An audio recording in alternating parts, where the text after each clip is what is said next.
Live from the Pitch Pad in New York City. Get ready to unleash your inner entrepreneur with Pitch Live with Amy Summers. Whether you're a seasoned entrepreneur or just dipping your toes into the Shark Tank, this is the place to be to discover how to turn your pitch into reality.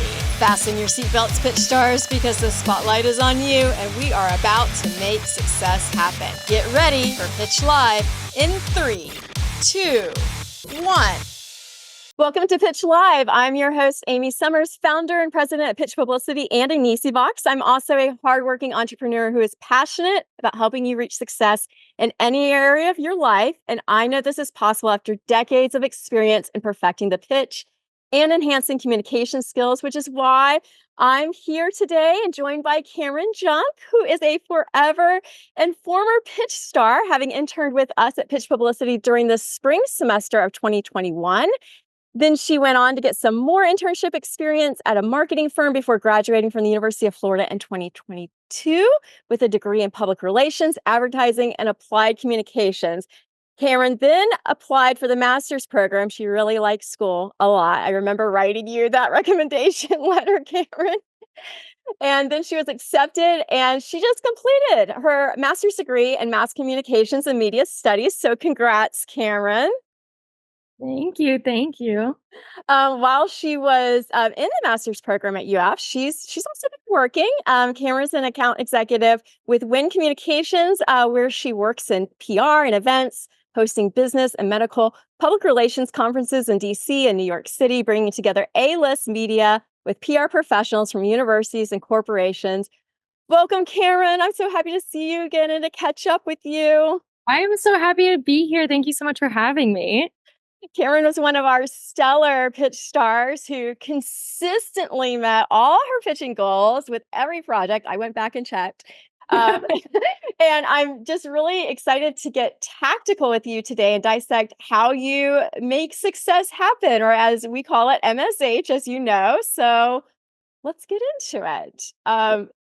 One of the memories I have about you and your short internship at Pitch Publicity was that you were fearless and confident. That's kind of how I remember you. Did you feel confident from the start of the internship, or was confidence something that you built during the pitch internship? I think I started with a bit of false confidence. So I went in kind of just making myself believe that I could do this. My first job at the University of Florida was working at the UF call center. So I definitely had a lot of experience calling and calling and calling and hearing a bunch of people all day. And I think that's actually why I kind of got hired. I remember in the interview process, Amy said, I like to hire people who worked at the call center because they kind of know how this gig works. So I wasn't too scared to call people, but I was definitely scared to call journalists, I think, in the beginning. So I kind of just went into it with the mindset of, okay, you've done something similar with this before. Just the journalists are normal people. You can do it. And I think the confidence really built over time. Towards the end of my internship, I wasn't afraid to have to follow up and call someone, to leave a voicemail, to reach honestly, any of the journalists that I was pitching all the time. That's right. I forgot that you worked, I think, for the Alumni Association, right? Right. Calling alumni, asking for donations to the university, which I have to say is one of the hardest jobs because alumni cannot be always that nice. Oh, yes. And I was in charge of calling the old graduates of the Department of Education at the Oh, University of Florida, the College of Education. So it was a bunch of older retired teachers who and they did don't not have work. any money. No. So I remember asking, can you guys put me in the College of Engineering? And they were like, nope, you're sticking with education. So it was definitely a very tough first job at the University of Florida. But that definitely explains why you jumped right into it. Now, I remember having you pitch right away when you started, probably the first day. I also assigned you a lot of medical health campaigns. Some were very complicated topics. I remember one time I gave you like something on cellular health, and it was super complicated with one of our clients in New Zealand. How did pitching health and science clients during, the early stages, we were in the COVID-19 pandemic, when you started with us, influence your current career? I think that pitching medical and more science based is a little bit tougher in the aspect of if you don't understand the science behind it, it's tougher for you to be able to pitch it. But I think they're fantastic stories. They're always newsworthy, they're always timely, you can tie them into most things that are going on, and they're really human interest focused. So I think this definitely just helped me with my current career because one of our clients actually is a big biotech company. And so when I was interviewing for this company, I said, I have a lot of experience pitching these science and medical and doctors and cardiologists to the media and actually securing media placements. And as I say, the proof is in the pudding. I got a bunch of media placements because of Amy's help. And so I really think that's what secured me the job is just being able to show that I had this track record in this type of thing. And I was a senior in college when I started more so applying to actual careers and just being able to show that you have these complex topics and you're able to pitch them to the media is fantastic. Like you mentioned, one of the clients that I had with you, it was about aging on a molecular level. And I was a public relations major. I know nothing about that, but it definitely teaches you how to look at something that's complicated and make it so everyone can understand it because that's what the news is.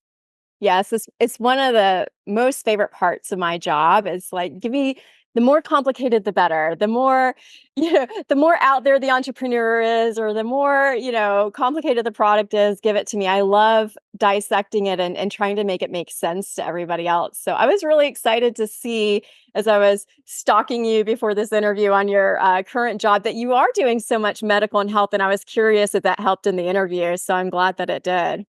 Yes, definitely. I mean, those pitching skills are so valuable. So just being able to show that you can take any topic and secure a media placement is, I think, the best thing that you can have on your resume and just quantify that as well.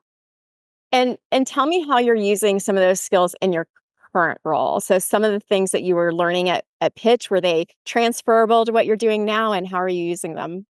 Oh, yes. I use so many of my pitch skills in my current career. I really think Pitch Publicity just built my foundation for public relations. There's so many different things that I learned. I mean, I learned how to understand a topic that I don't understand, which happens all the time. I was just creating a pitch on energy the other week. I don't know much about the United States energy system.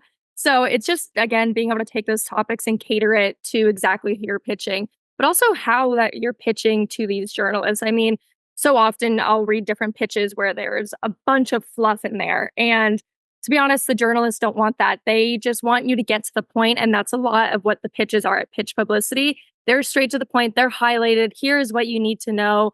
Here's what we have. Here's the expert who can talk about it. And that's sort of what I focus on a lot and how to in my pitches. It's just here's the main point. We don't need a bunch of stuff that they're not going to read. This is the expert that we have. This is why it's useful to you, and just catering your pitch to who you're pitching. Yeah, I think that's a really good point because when you go through PR school, they really teach you a lot of creative writing. And although some of that's very helpful, it's when you actually get out there and try to pitch journalists, they don't want the fluff. They don't want to know how incredible and amazing everything is. So it's like you have to really, teach yourself to not talk with all the adjectives and just the Yes. facts, ma'am, just the facts. Just the facts and just also making sure your pitches don't sound like an ad because it's so easy to create a pitch and then you can just get a response back. Well, here's the amount of money that it would cost for you to place an ad. And that's not what we're trying to do. We're trying to offer an expert opinion on this. We're not trying to get a placement for our company that we want to pay for. So earned media, paid media, you learned a lot of that in at Pitch Publicity and just how to cater your pitches to make sure they don't sound like an advertisement. Yes. And now, unlike you, I'm not a fan of going back to school multiple times like you've been doing. But if I had to go back to school, I would say I would have taken a lot more journalism classes. I don't know why that wasn't suggested or why I didn't think about it. But knowing what I know now about PR, I mean, to be a student of the journalist is the PR person's best strategy. Do you agree? Oh, yes. I took reporting. I took a bunch of journalism classes, and you're putting yourselves in the shoes of the journalist. So, what you're doing is, I think we had to write a story a week and get 2 to 3 sources who were not our friends.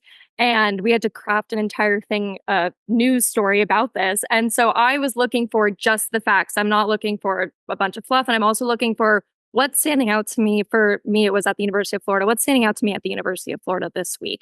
And so I think just being able to look at a news story from that perspective kind of changes in your mind who you're pitching to because, or at least a small foundation of it. I know from the experience of just that reporting class, this is what I'm kind of interested in.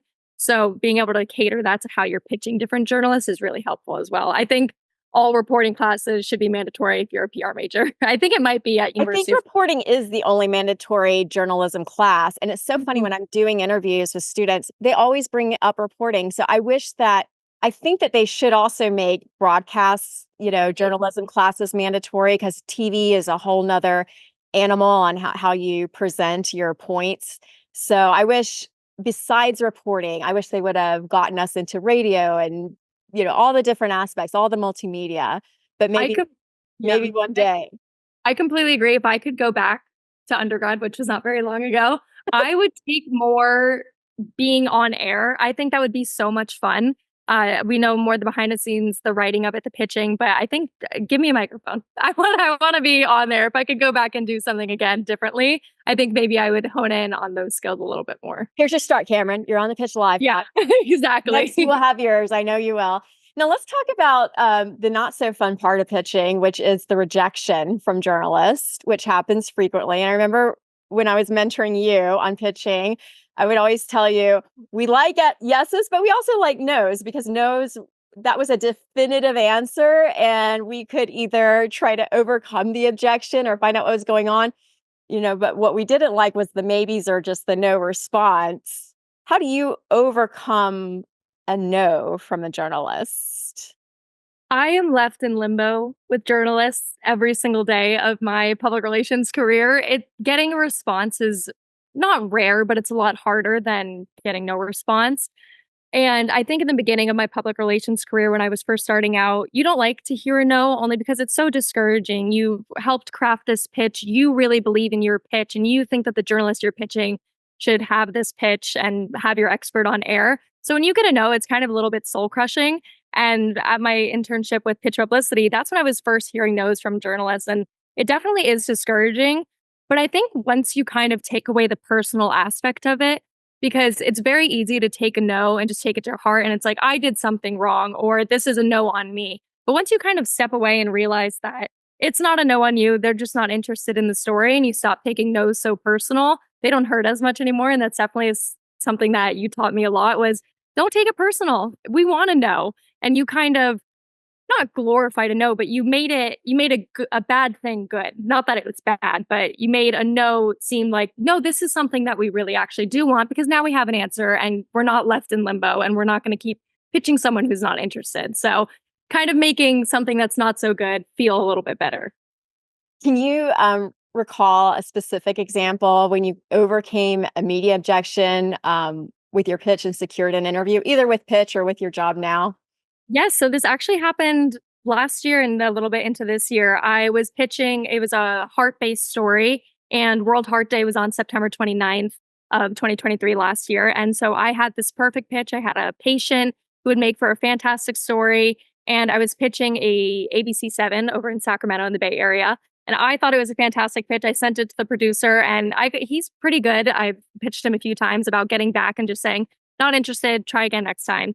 And when I sent this one, he's responded pretty quickly and said, sounds all right, but it's just not going to work out. The deadline was coming up. They already have these stories. There's no room for this. I said, okay. So I kept that in the back of my mind. It was a no. It was a polite no, is how I'll put it. It was a no, not now. It was a no, not now. And I was like, I can work with that. I can work with that. It wasn't a complete no. And so when February came around, it's Heart Health Month. And so I kind of took that pitch again and I changed it a little bit up to something that I thought he would like more.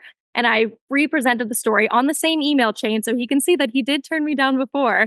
I sent it again and just said, hey, I have this story for Heart Health Month. I think it'd be fantastic. And I actually got our client placed on ABC7 in Bay Area at the end of or in the beginning of February. So that was a fantastic news placement. And it just shows that just because someone says no one time, that does not mean it's a no forever. Do not be afraid to try pitching something again.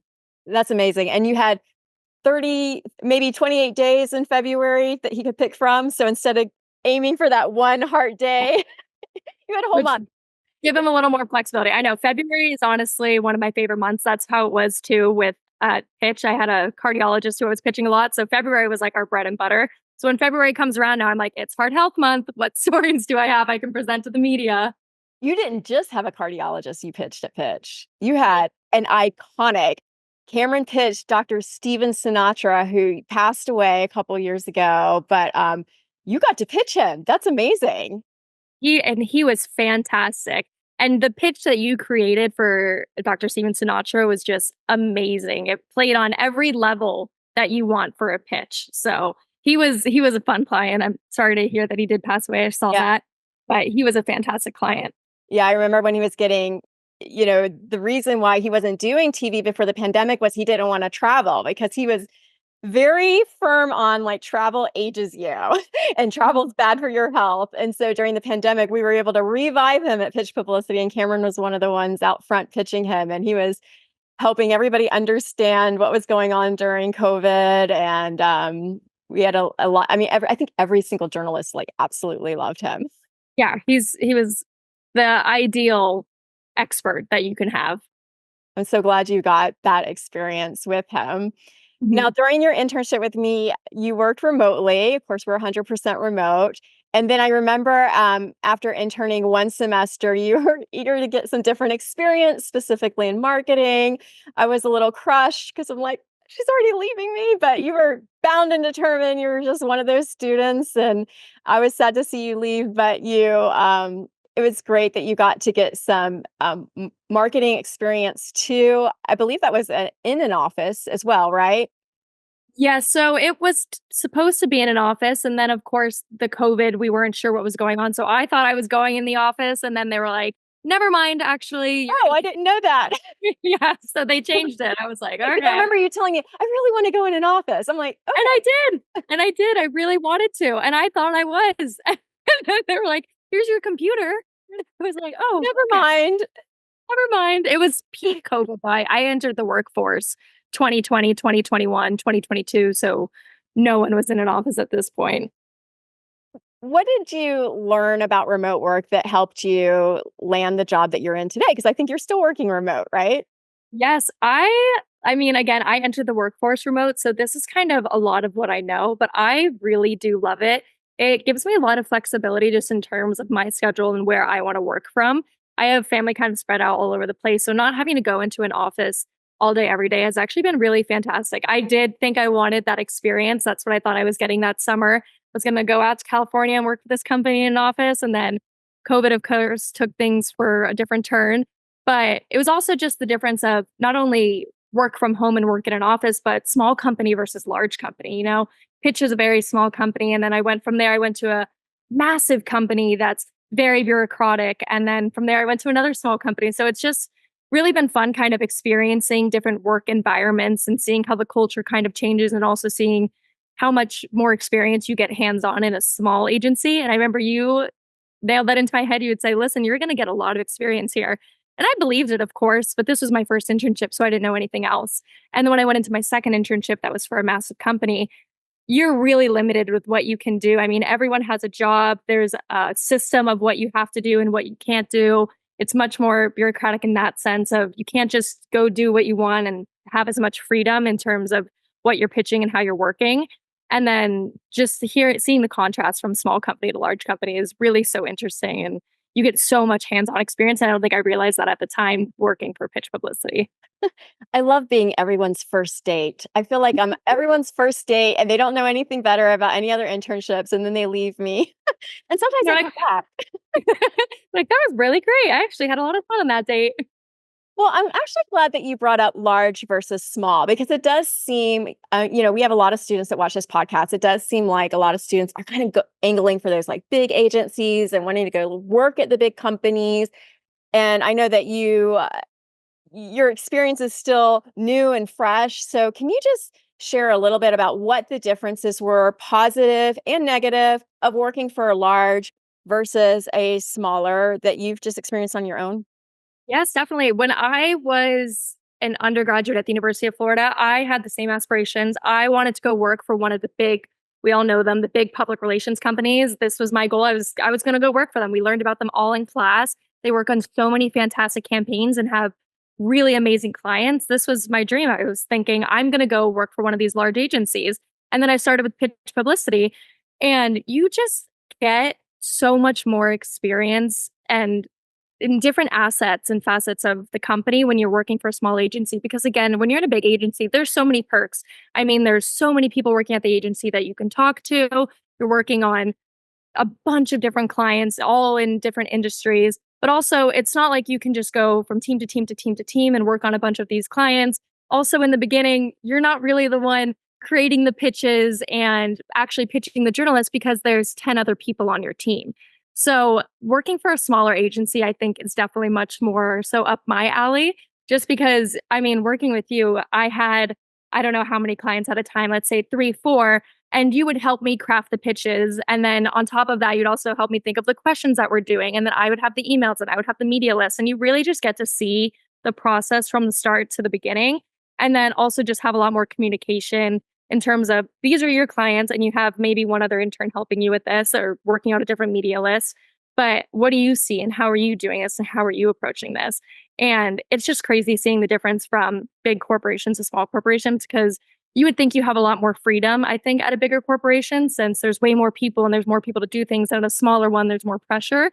But I actually think it's pretty much the opposite. You have so much freedom at a smaller corporation just in terms of what you get to work on because there's not as many people. So they really need your hands on all different parts of the business. And you get to really learn the business, which is Mhm. amazing. And it may take many, many years in a large corporation for you to get all that experience that you could get in a small corporation. So sometimes it's not a bad idea to start there. And then if you still have aspirations, you could go to a bigger company. It might Exactly. Go it might be see. harder to do it because you might be like, I used to run the show, and now you just want me to like Exactly. call this one person and this one list, and Now that's you're all I getting do. coffee and you got one client. Yeah.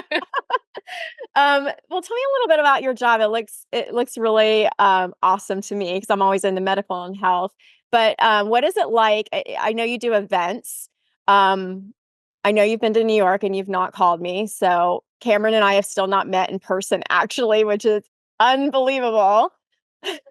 I know, I You know. owe me you owe me a lunch, or I'll owe you a lunch when you come, but you have to call me and let me know you're here. But what is it like meeting, because I know you do all these events with your other company. What's it like meeting a journalist in person versus pitching them on the phone? Are they two different people? Two completely different people, I have to say. One, I have to apologize for the New York. I was just there recently, and I was booked full from the time I got off the plane to the time I got back on the plane. But a lot of my job there's the public relations side of the business, and then there's the event side, and the event side is we're hosting these we have a business one and a more medical one, networking conferences where we have different journalists from all different publications. At our most recent one, we had New York Times, MedPage Today, Business Insider, CNN, and they speak on panels. And then the attendees are public relations professionals from medical schools, from corporations, from sometimes some other PR firms, and they're listening to the journalists come speak.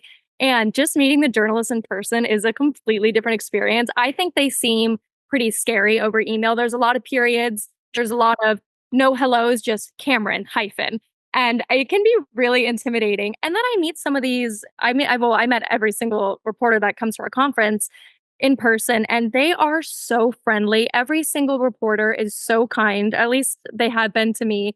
They're always, "Hi, how are you? What kind of stories do you have? What are you working on? How can I help? Here's what you should do with your pitch. Here's what you should not do with your pitch." So it really is, it's just like seeing two sides of a coin because I feel like we build up this image kind of in our head. They're the people that we need so badly to succeed in our career because we need these media placements and they get hundreds, if not thousands of emails a day. And then you meet them in person, you remember, oh, they're just normal people just like me. They're just on the other side of the business of this.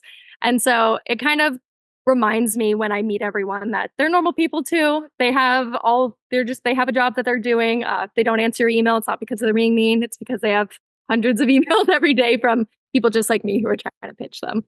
And they're a lot more direct. Yes. And they're a lot more direct over email. In person, they're the nicest people for the most part. Everyone's so friendly. And then over email, it's Cameron, period.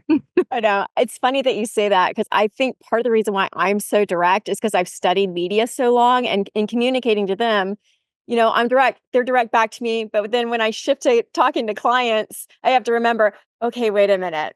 I have to start with something pleasant first and not just give me Yes. this, do that. Because you're just trained to get to the point. Just what's the point? What's the point of the email? Don't give me all the fluff. So it's just, here's what we're doing. Do it. Do you work a lot with clients? I know you didn't do much client work when you were at Pitch. Have you done a lot of client work at your new position now? Are you interfacing with clients a lot? Yeah, we have currently about 3 clients right now that we kind of work with, and I'm in on all of the meetings. Again, it's a small organization, so I get a lot more of the face-to-face time. So anytime we have a meeting with our clients, I'm in there. We're helping to brainstorm the pitches. We're going over what do we have this month? What are our angles? Who are the patients, if it's medical, that we're going to be pushing forward this month?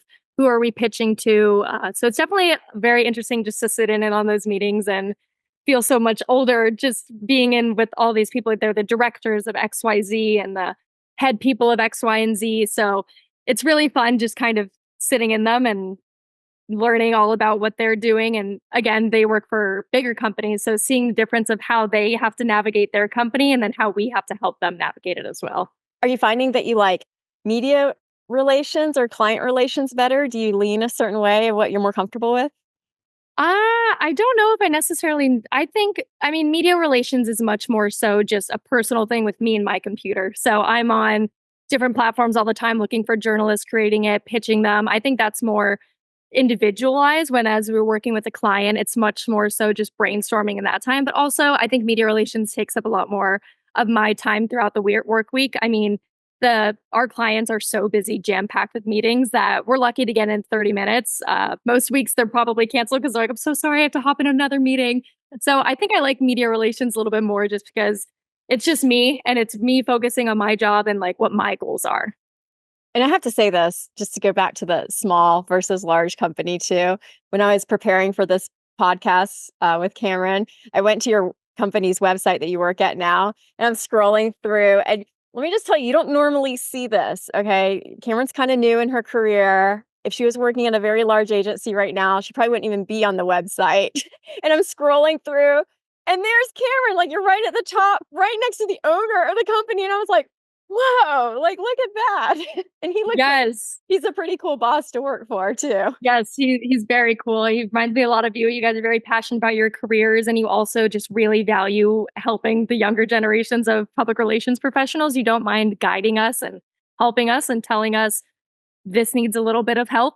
This can be fixed. So I really do appreciate that. But that is funny that you mentioned it. It is on the website. I actually need to update my bio now. So Yes, because now you have a master's, so we have to update that for sure. I think it says you were working on it, but put that on your to-do list today. Um, perfect. now, when you were with me, I really emphasized the importance of organization. I was like, no notes on paper. We're going to do everything online. Um, how how important is organization to what you're doing now? What have you learned about organization that makes you better at your job? So organization is so important because it can be so easy to lose track of what pitch you sent what journalist and who you're pitching this week, especially if you're working in the more medical side and you're working with patients. What patients am I pitching this week? Who's available? Who's not available? So I kind of do a little bit of both. I have a Google Drive that has all of my folders on it, separated by here's the client, here's the pitch. I also have it for the event side of the business where here's this business event, here's this medical event, here's all the resources that go into it. But I also am I would say pen and paper, but I've switched to my iPad. So I'm an iPad and iPencil now. And every single day I have just the date at the top and then I make a list of everything that I have to do. And I also have any of the leads that I have on there, as well as maybe the stories that we're going to be having airing. I had an interview yesterday for one of my clients, so I had that written down. And I'm remembering, okay, you need to follow up with them or text before. And of course, right before the interview starts, there's complications going on. So you have to remember, don't put your phone on do not disturb if there's an interview going on. Put that in your calendar. So staying organized is so important because if a situation like that happens where you have an expert going to speak with the journalist and there's a complication and you're not there and the journalist doesn't have your expert's phone number, that interview could be over and you could not get rescheduled. So it's so important just to know what's going on in your day to day. Also, in terms of what's going on with your interviews, pitch was very, very organized in that sense. You had everything laid out. Here's what we have upcoming. Here's what we've done. Do you want to see every interview you've ever booked? Here's all of them. So it definitely was fantastic in that sense of just like kind of ingraining that into me when I was first starting out. Do you have any organization hacks that you like to use that really keep you on point, especially with following up with journalists? I kind of just flags things on my email, so I'll start if I know it's something I have to come back to, but I think, Amy, you're a little more organized than I am. You would have a heart attack if you looked at my notes on my iPad, because it's one of those things where it makes so much sense in my head, and I have just, like, cat scratch written and arrows pointing here and this arrow pointing here, and then I have this box here, and so in my head, this is the perfect organization. I'm like, "Oh, well, this is in a box in red, so that means I need to follow up with this right now, but this arrow points down here." So it's like organized chaos in my head. Organized Cameron style.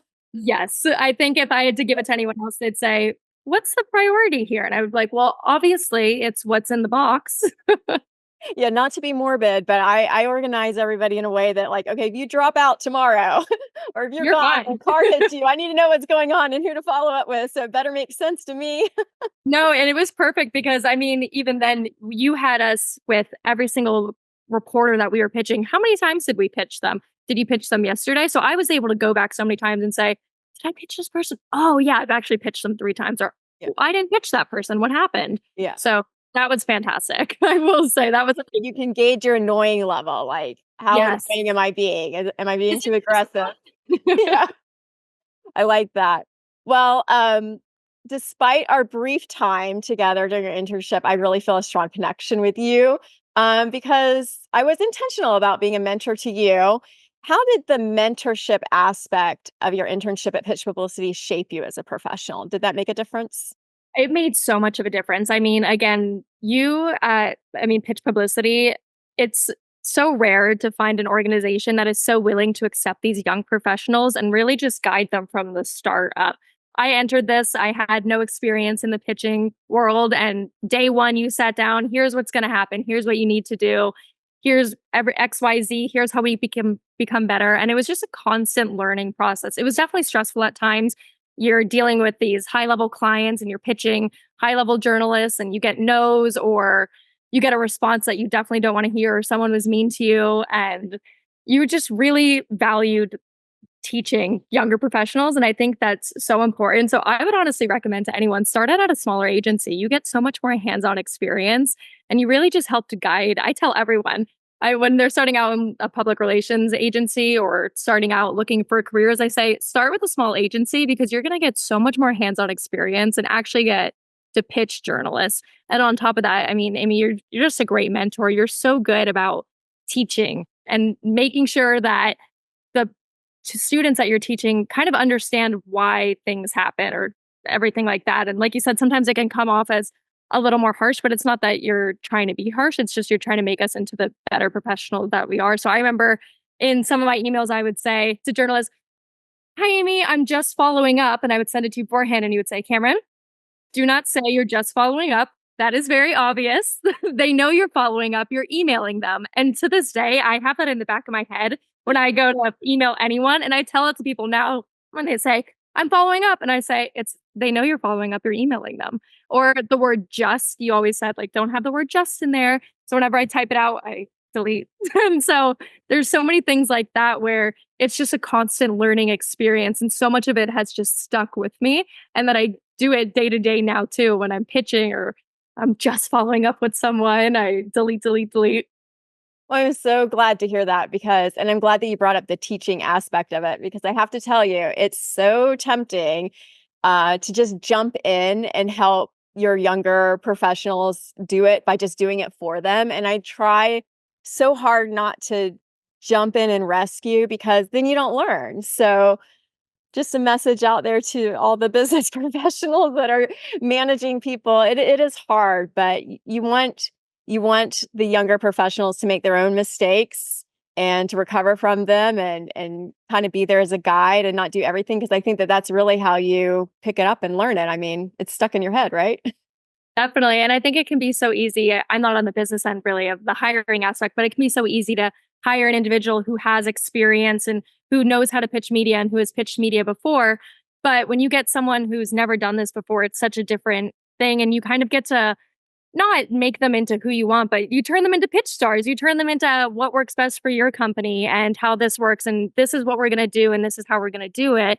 And you're going to learn so much when you're doing this. And it can be what's the phrase? It's hard to teach an old dog new tricks. But as young PR professionals, we're so young and we're just eager and we're hungry. So it's definitely, you're like a little kid, let's fun. You're a blank slate. I love blank slates. Exactly. Like, how can I create them into the next pitch star? Well, you are definitely a pitch star, Cameryn. Thank you so much for joining us today. How can people connect with you? Maybe they have some follow-up questions on some of the things you asked today, or what's the best way to connect with you? Yes, of course. I am on LinkedIn. It's just Cameryn Junck. My last name is Junck. I'm on LinkedIn. I'm on Instagram. I've since deactivated my Twitter, so I do not have that. But if you reach out to Amy and you're really interested, she has my email. But I'm pretty quick on LinkedIn. I accept most people, especially if I see their University of Florida alum. I accept immediately. I'm very quick with that. Or if you find me on Instagram, you can DM me. I have those notifications turned off, but definitely LinkedIn. I try to stay up to date and post sometimes on there. I have to post soon. So Yeah, you have to post the update that you have your master's now. Have you done that? exactly. I haven't. That's exactly what I was thinking of. I was like, I have to Yes. update my following.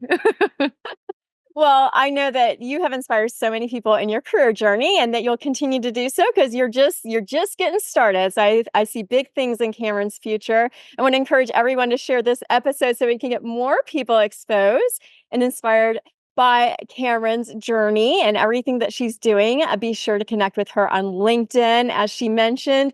And thank you for joining us on this episode of Pitch Live with Amy Summers. Be sure to hit that subscribe button, give us a rating or review. Your feedback helps us plan future episodes. I hope you were inspired today to get out there and pitch, to advocate for yourself, to not be afraid of the no's, right, Cameryn?